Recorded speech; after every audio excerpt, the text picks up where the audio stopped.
So I'm in Wichita at my friend Robert's house. I don't know if you can hear it, but they're not sequoias. Oh my god. Sakuras? No. Sakunas. Hakuna Matata. I don't know. Maybe you can hear it now. So these like my friend says they look like a grill of a car. This insect that comes out every 17 years.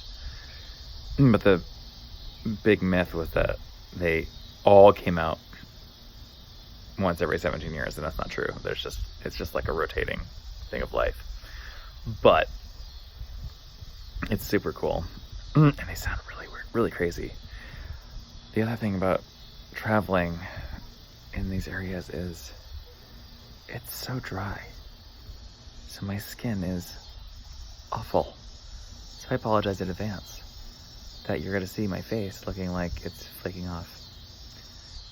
While it sounds like I'm going to have the Lord of the Frall Eyes take me out because they're mating, shedding their skin and getting it on and then dying.